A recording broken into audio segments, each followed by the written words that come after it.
नमस्कार दोस्तों, मैं सरोज पांडे। सुस्वागतम। मैं अपने आप को कह रहा हूँ क्योंकि YouTube की तरफ से मेरे इस चैनल को 2 स्ट्राइक्स मिले थे, जिसके लिए मुझे 14 दिनों के लिए सस्पेंड कर दिया गया था। यानी कि मैं 14 दिनों तक कोई नया वीडियो अपलोड नहीं कर सका था। मैं YouTube को धन्यवाद देता हूँ कि उन्होंने मुझे फिर से मौका दिया है। आज 14 दिनों के सस्पेंशन के बाद मैं आप सबके सामने फिर से आया हूँ, इसलिए मैंने अपने आप को कहा सुस्वागतम, वेलकम बैक अगेन।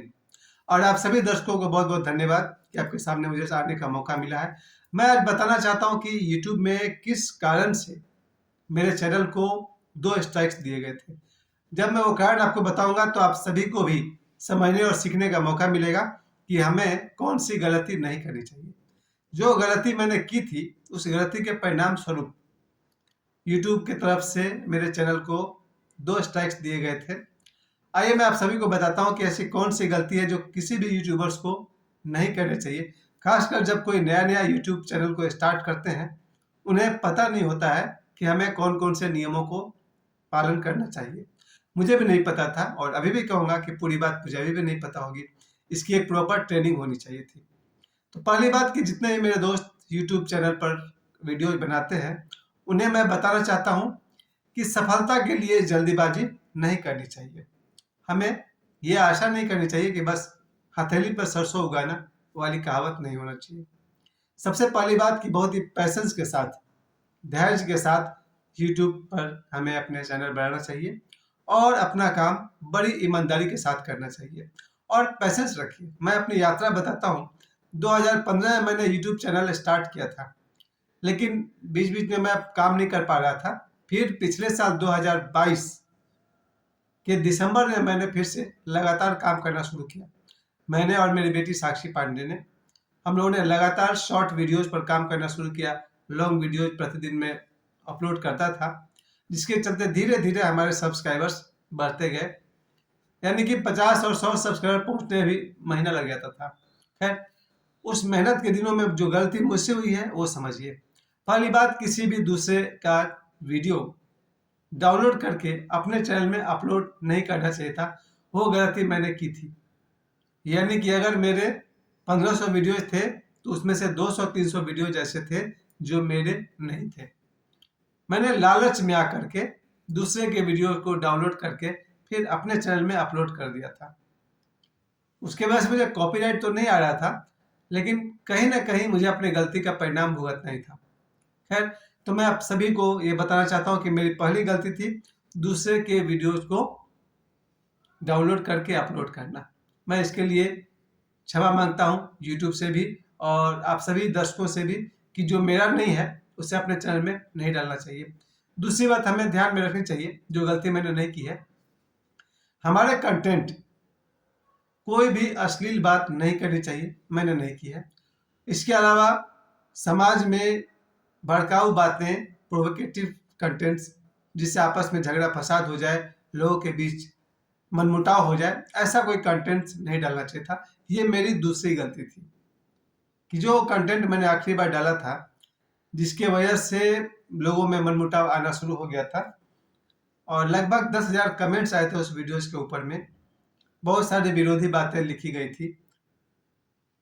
उसके लिए मैं बहुत शर्मिंदा हूँ। मेरे वीडियो ने करीब 26 लाख उसके व्यूज चले गए थे 15-20 दिनों में और लगभग 10,000 से अधिक कमेंट्स थे। तो फाइनली यूट्यूब ने डिसाइड कर दिया कि मेरे इस वीडियो को हटा देना चाहिए। मैं एग्री हूँ, मैं उनके फैसले को स्वीकार करता हूँ कि उन्होंने अच्छा किया, उस वीडियो को हटा दिया, मुझसे भूल हो गई थी। अब जबकि मैं दोबारा वापस आया हूँ तो इन 2 वचन को मैं पूरी तरह से निभाऊंगा। पहली बात कि दूसरे के वीडियो को नहीं डालना चाहिए। अब आप देखेंगे मेरा जो कोई भी इस चैनल में, आप सभी सरोज पांडे ब्लॉग्स, इस चैनल में आप जाएंगे तो आप देखेंगे कि सिर्फ मेरे ही अपने निजी वीडियोस बचे हुए हैं। बाकी सभी को मैंने खुद ही हटा दिया है। जो मेरा नहीं है उसको मैंने हटा दिया। मैं रहूंगा, मेरी बेटी साक्षी रहेगी, या मेरा अपने द्वारा जो भी मेरे कैमरा से जो कुछ भी रिकॉर्ड होगा, ब्लॉग्स बनेंगे, उसकी जिम्मेवारी मैं लेता हूँ। तो पहली गलती जो मैंने सुधार लिया है कि दूसरे के वीडियो को अपलोड नहीं करूंगा। और दूसरी बात जैसे कि हो गई थी, जो दूसरी गलती मैंने की थी कि कॉपीराइट वाला कोई भी चीज नहीं डालना चाहिए। जो वीडियो किसी और का है, अगर कॉपीराइट स्ट्राइक आता है मेरे ऊपर में, तो पहली बार तो उन्होंने मुझे चेतावनी देकर छोड़ दिया था। उसके बाद जब दूसरी बार मेरे ऊपर आया, क्योंकि जो वीडियो मैंने डाला था वो copyright Osho commune international Pune का था। क्योंकि ओशो कम्यून इंटरनेशनल मैं बहुत पहले से मैं पढ़ता आ रहा हूँ, 1976 के समय का उनका दर्शन डायरी हुआ करता था। यह ओशो के पुराने से पुराने पुस्तक में भी लिखा रहता था, सर्वाधिकार सुरक्षित, जिसका मतलब होता है कॉपीराइट रिजर्व।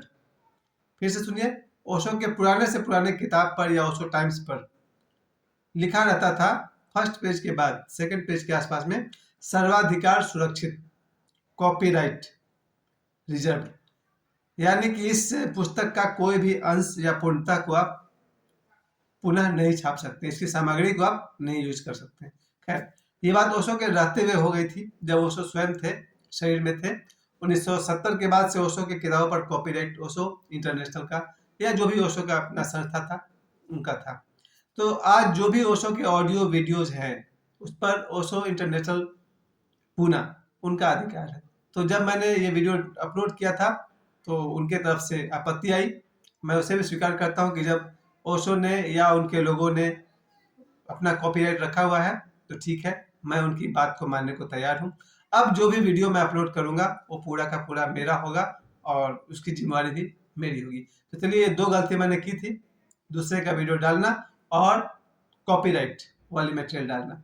और दूसरी गलती मैंने नहीं की थी, यानी मेरे किसी वीडियो में अश्लीलता नहीं है, मेरे वीडियो में मैं अपने तरफ से, अब देखिए, पूरा सत्य को आप कहेंगे तो उसमें कुछ ना कुछ तो ऊंच नीच हो ही जाएगा। लेकिन मैं इस बात पर अडिग रहूंगा, कायम रहूंगा कि अपने वीडियो में कोई ऐसी बात नहीं कहनी चाहिए जिससे किसी के भावना को चोट लगे, भावनाएं आहत हो। अपनी तरफ से कहते हैं ना, भड़काऊ बातें मेरे वीडियोज में नहीं होंगी। अब मैं लौटता हूँ कि फिर मुझे कहना क्या है और करना क्या है।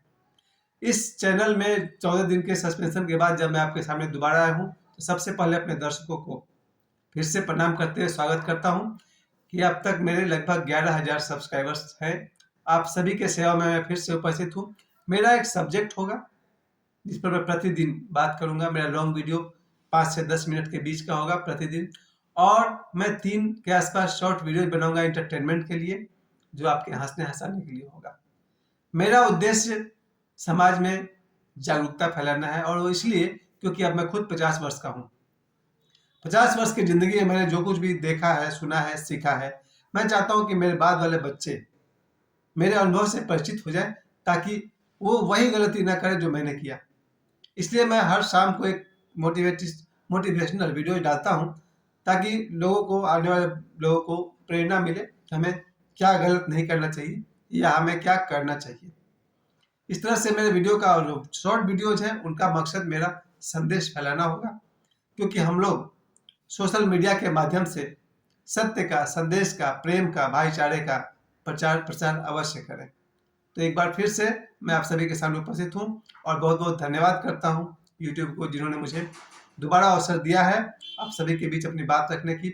आज के वीडियो का मकसद है यूट्यूब चैनल बनाते समय या अपलोडिंग के समय क्या नहीं करें, और मैंने अपनी बातें 2 पॉइंट्स में क्लियर कर दिया।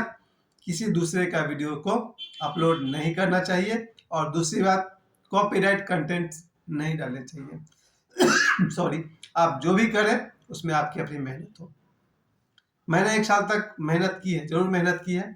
मैंने और मेरी बेटी साक्षी ने काफ़ी, देखा जाए तो दिन रात मेहनत करके उस मुकाम तक लाए थे, लेकिन हमें अपने गलतियों का परिणाम तो भुगतना ही था। सो परिणाम ये रहा कि मेरे उस वीडियो को हटा दिया गया है। इट्स ओके, अच्छी बात है। और मैंने अपने हाथ से जितने मेरे वीडियो मेरे नहीं थे उनको मैंने हटा दिया है। आशा करता हूँ कि भविष्य में और अच्छे अच्छे काम करता रहूँ।